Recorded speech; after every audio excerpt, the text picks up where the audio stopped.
Wah, kemarin udah laku 1 nih saya jual rumah. Harusnya hari ini bisa laku lagi nih 1, besok laku lagi 1, besok laku lagi 1, uang ngumpul, saya bisa beli sepatu roda, alhamdulillah. Ayo, ada yang mau beli rumah lagi? Beli rumah. Ada yang mau beli rumah? Ayo, beli rumah. Malam, Mas. Rezeki emang gak kemana. Malam. Mau lihat rumah dulu? Iya mau, saya nggak perlu lihat brosurnya karena saya mau langsung beli aja. Oh, boleh juga. Tapi kalau lihat-lihat dulu juga nggak apa-apa nih. Ini rumah dengan suasana baru. Satu-satunya rumah di sini yang palang pintunya nggak pakai besi. Wah, palang pintunya nggak pakai besi. Nggak pakai besi. Oke, langsung aja kalau gitu. Berapa harganya?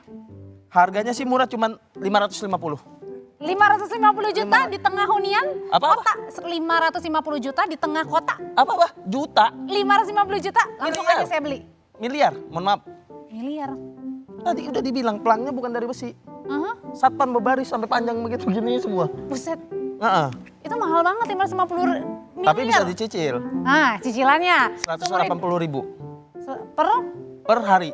per hari. 180.000 per hari. Bisa lah, kurangin Selama makan 200 aja. tahun. Ya, hidup aja nggak nyampe, Mas. Gimana sih, Mas? Ini yang bener dong. Tapi saya jamin Mbak tidur sini mimpi indah terus. Ya iya sih mimpi indah. Soalnya ya mimpi aja nggak berani, soalnya ya kerja mulu kan ya. Tapi dijamin mimpinya indah, tidur makin pules ya kan? Karena spring bednya mahal punya yang. bukan jadi fokus nyari duit. Ya Kalau mau. ampun, itu nggak bisa ditawar nih, misalnya kan bisa ada diskon-diskon tuh awalnya. Bisa ditawar. Bentar. Nih pada... Ini mas-mas yang kemarin beli rumah. Mas-mas yang kemarin beli rumah. Iya. Enggak, Mbak. Mau beli lagi, Mas, Jangan, apa-apa? jangan beli rumah di dia, jangan. Kenapa? Kan katanya tadi berapa? 550. Dekat stasiun. Dekat stasiun. Murah kan? Deket banget. 3.500. Nah, terus. Tinggal 1 bulan. tinggal- Karena dekat stasiun kita bisa akrab sama masinis. Mbak, Saking dekatnya. jangan Mbak datang ke sana, jalanannya masih belum beres, masih batu-batu semua. Oh, jadi pembohongan. Estetik Mbak. Estetik batu-batu semua kayak kafe-kafe zaman sekarang. Estetik dari mana? Rumah lu Rematik itu lama-lama. Rumah lu mock up depannya, masuk ke dalamnya lowong, nggak ada apa-apa, Firza. Lah, ya gitu mah kan urusan emas beli barang. Ngomong-ngomong tahu namanya emang udah kenal berarti ya? Enggak. Dia udah beli Udah kan, kemarin. Udah beli. Saya ketipu Mbak. Jangan, dibilangnya katanya aksesnya cepat. Cuman 1 menit. Iya. Kalau jam 3 subuh. Ya. Lah bener dong. Nggak ada salahnya saya. Jam 3 subuh mah orang siapa Iya. berangkat kerja.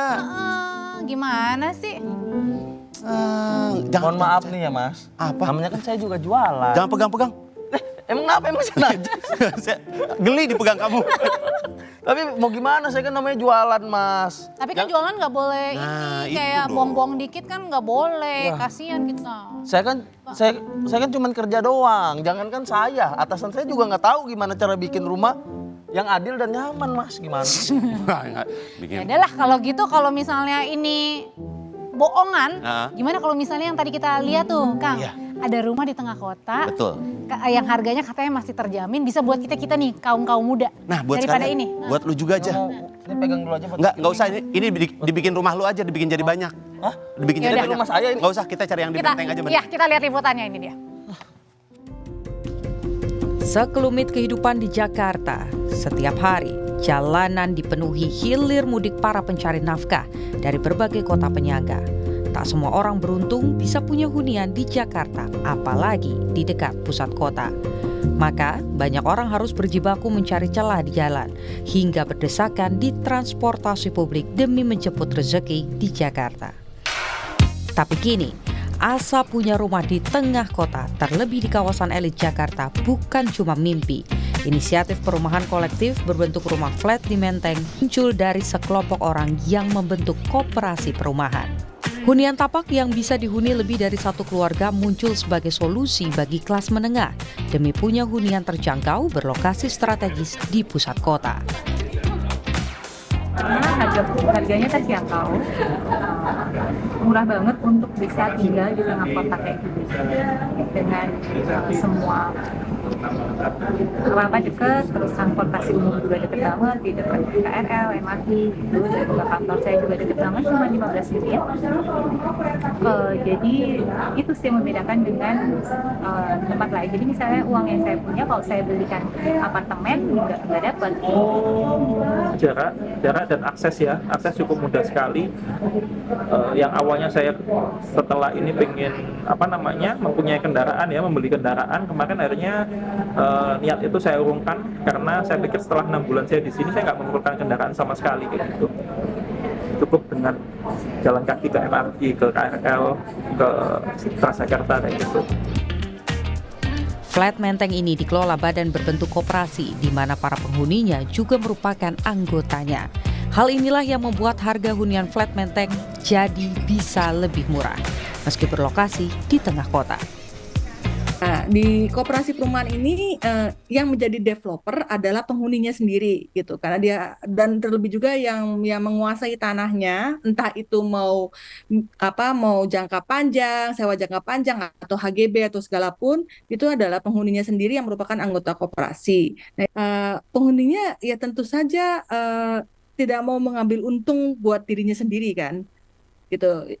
Misalnya margin keuntungan developer itu sekitar 20-40%. Nah itu otomatis harganya, kalaupun ada harganya, itu sudah terpakas sekitar 20-40% itu, makanya dia makin terjangkau kan.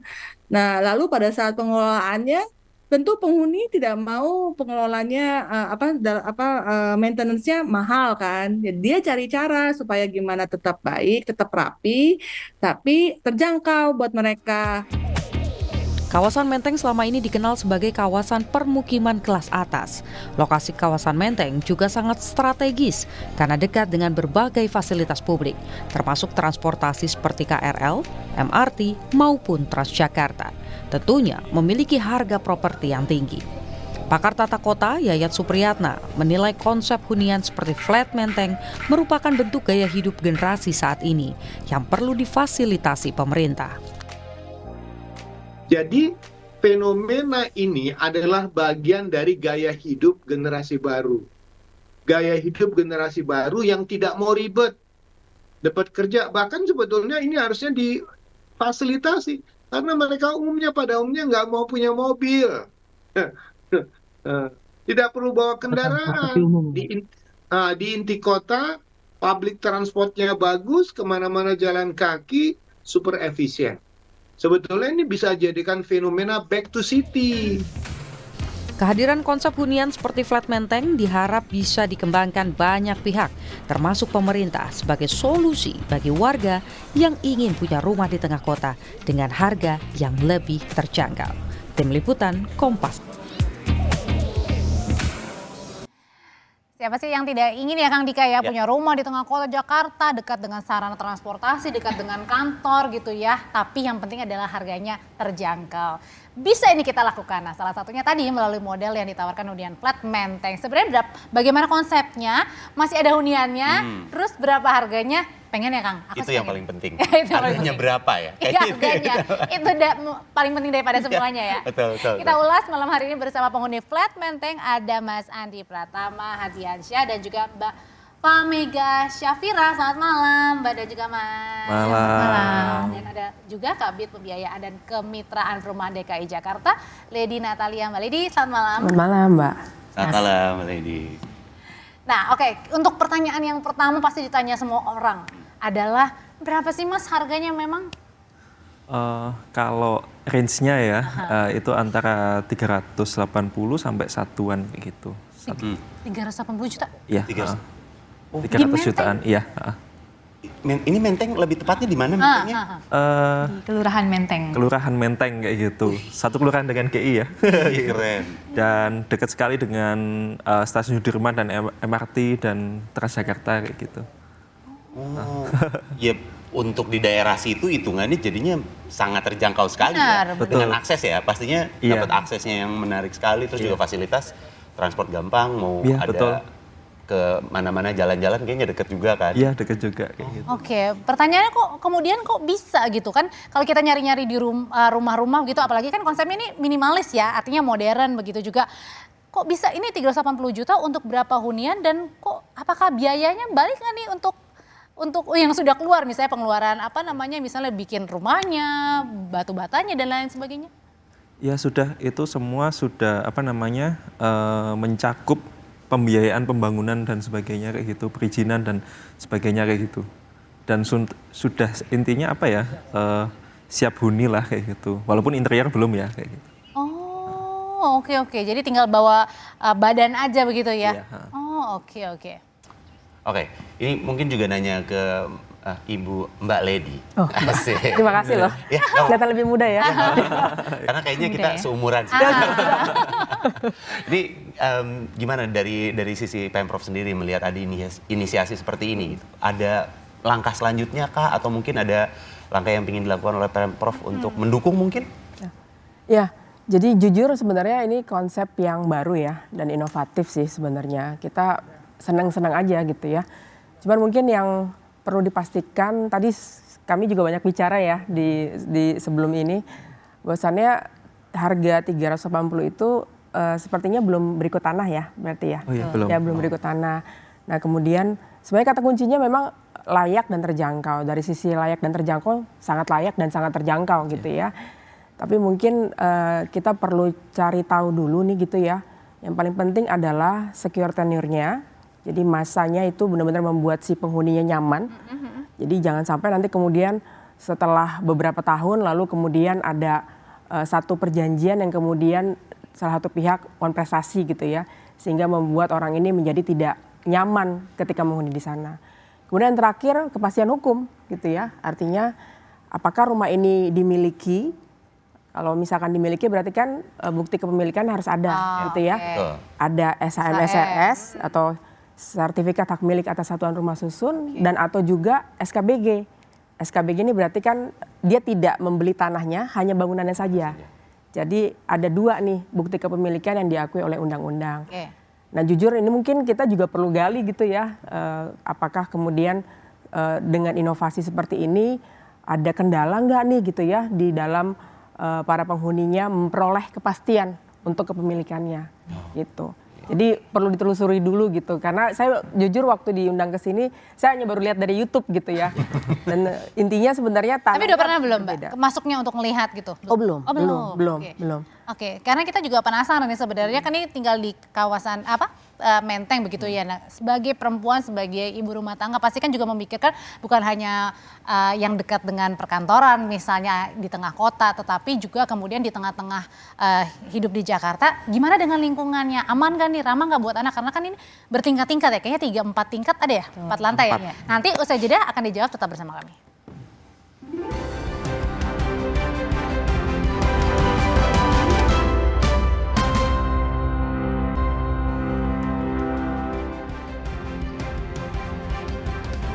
Ya, seperti yang tadi kita lagi tanyakan ya, Kang ya. Nah, kalau misalnya ini ada rumah di tengah-tengah pusat Jakarta, tapi kan kemudian kita juga pasti mempertanyakan ya, kalau misalnya gimana dengan keamanannya ya, Kang ya? Iya, mungkin juga dari Mbak Fami ya.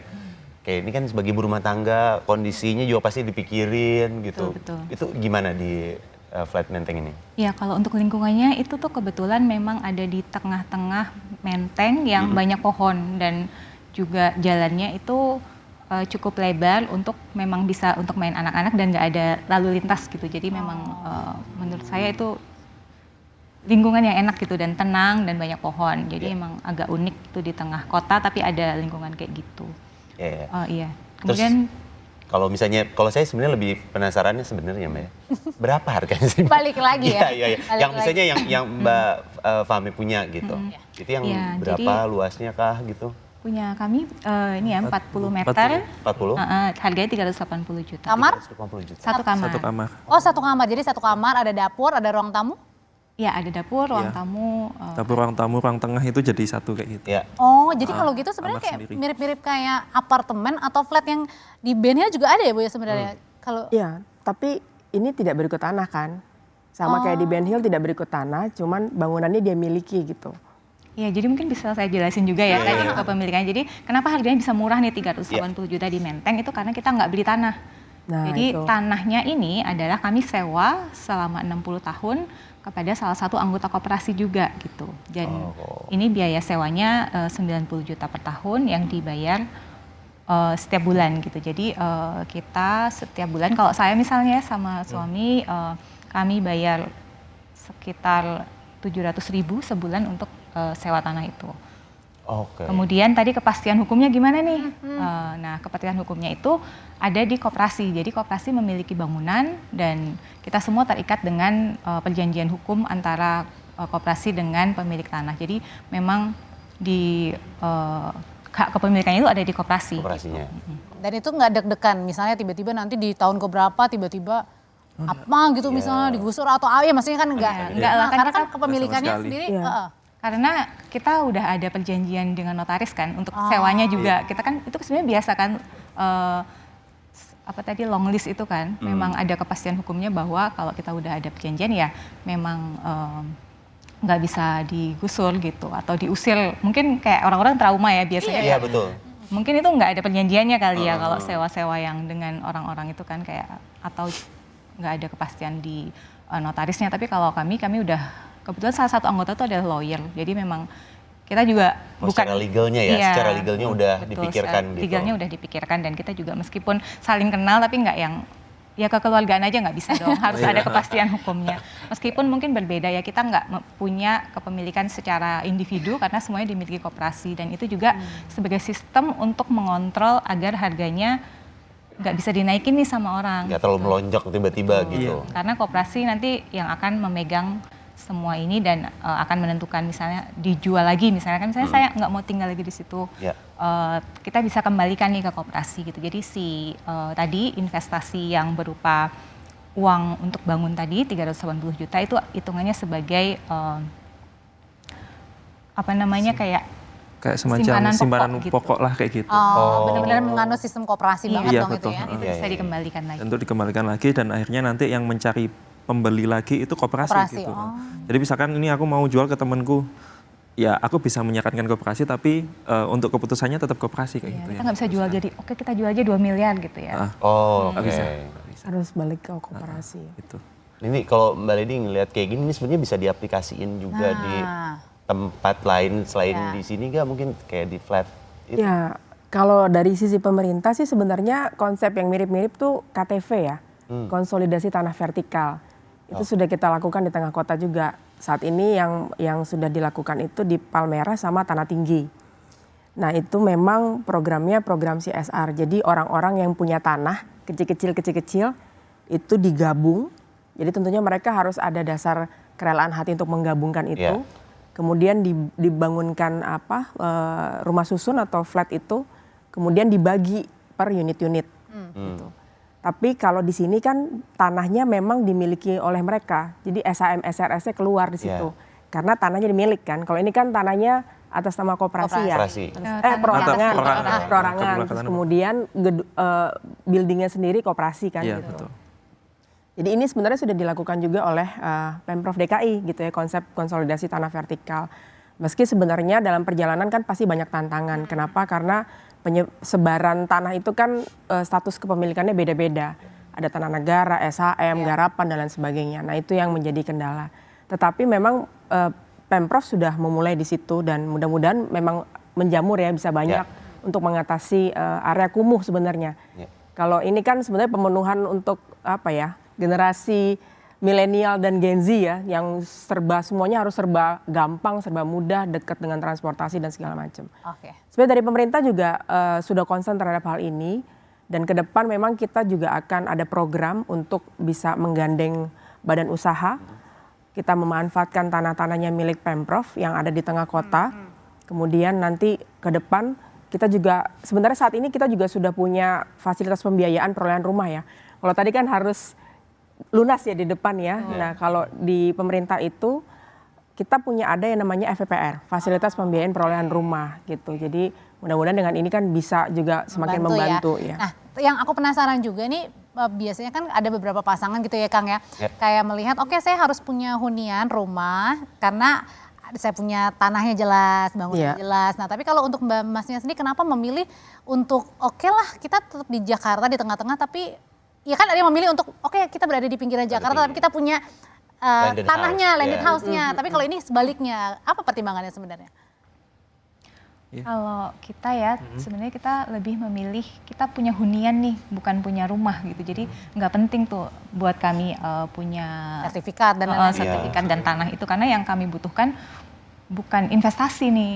Kita pengennya hunian gitu. Jadi pengen punya tempat untuk tinggal aja di tengah kota Jakarta. Dan di sini juga koperasi ini sebenarnya nggak ada keuntungannya buat siapa-siapa gitu. Jadi memang Ya balik lagi ke penghuni kayak gitu. iya, semua yang Dan berputaran di situ. Kami nggak ada ketakutan sama sekali gitu. Soalnya itu tadi secara hukum semuanya udah jelas kayak gitu. Antara perjanjian koperasi dengan pemilik tanah, terus koperasi dengan penghuni semuanya ada jelas. Jadi kami benar-benar nggak ada rasa takut gitu. Dan ya sedangkan itu kami pengen punya hunian yang layak, yang nyaman dan yang mengakomodir semua kebutuhan kami kayak gitu. Oh iya, tapi pasti pengen punya juga dong. Iya, atau udah aja. Atau ini udah cukup menurut Mas sama Mbak? Untuk saat ini cukup sih ya, cukup. Selama 6 bulan ini ya sebelum maksudnya saya memutuskan benar-benar menempati itu pun dulu juga ada ketakutan kayak apakah saya akan memiliki kendaraan dan sebagainya kayak gitu. Ternyata pas sudah tinggal selama 6 bulan ini saya nggak perlu lagi kendaraan ternyata kayak gitu. Saya nggak butuh beli kendaraan dan ternyata hidup saya di sini baik-baik saja dan mungkin malah lebih baik kayak gitu. Oh gitu. Iya. Oke, berbicara soal hunian juga kan ini sebenarnya ada rumah subsidi begitu ya. Nah, Menteri Perumahan dan Kawasan Permukiman Marwarar Sirait ini mencabut rencana pemangkasan luas rumah subsidi. Menurut Menteri PKP, pencabutan atau pembatalan wacana luas minimal rumah subsidi 18 meter persegi karena banyaknya respon negatif dari masyarakat. Soal rumah subsidi yang diperkecil. Jadi tujuannya sebenarnya sederhana, karena kami mendengar banyak sekali anak muda yang ingin tinggal di kota, tapi kalau tanahnya di kota mahal mau diperkecil. Tapi sudah mendengar begitu banyak masukan, termasuk dari teman-teman anggota DPR Komisi 5, maka saya sampaikan secara terbuka permohonan maaf dan saya cabut ide itu. Ya, terima kasih.